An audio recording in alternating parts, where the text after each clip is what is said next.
Pealkirju me ei eralda tekstist tühja reaga, vaid kasutades sobivat lõigu vahet. Kustutame tühjad read.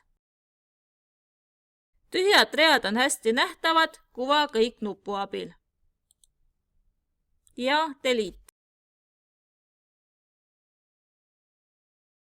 Põhipeatükkide pealkirjad teeme suurtähtedes.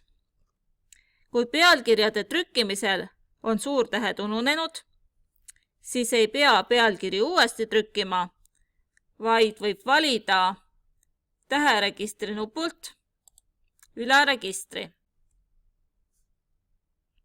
Pealkirjade vormindamiseks kasutatakse pealkirjalaade.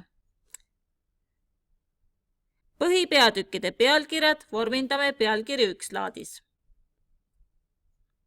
Muudame pealkiri 1 laadi, et see vastaks meie UPT nõuetele.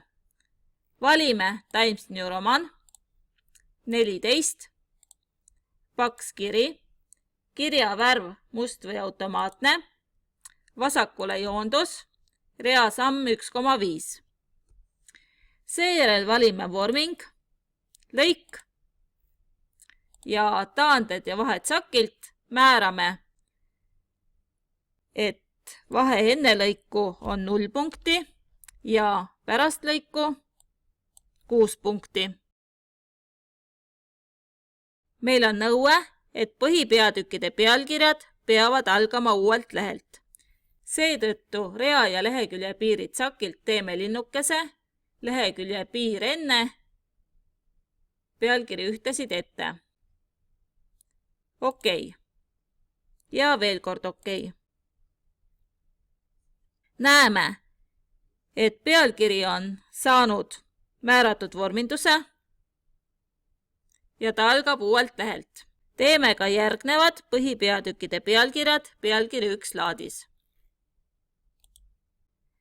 Kui põhipeatükkidel on alapeatükke, siis nende pealkirjad tehakse pealkiri 2 laadis.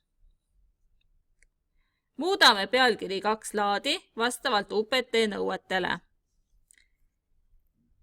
Kiri Times New Roman, kirja suurus 13, paks kiri, kirja värv must või automaatne, vasakule joondus, reasamm 1,5 ja vorming lõik, taanded ja vahed ja vahe 24 punkti enne lõiku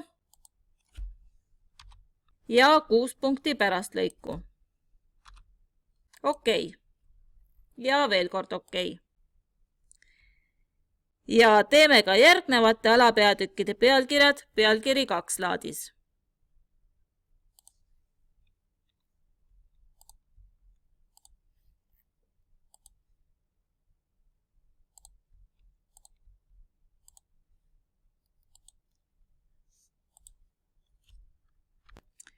See on põhipeatükk, pealkiri 1 laadis.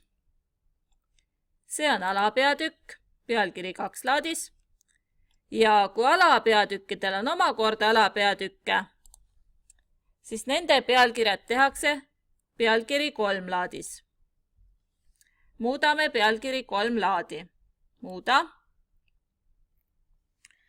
Kiri Times New Roman, kirja suurus 12 punkti, paks, kirja värv must või automaatne, vasakule joondus, reasamm 1,5 ja vorming lõik, vahe 12 punkti enne lõiku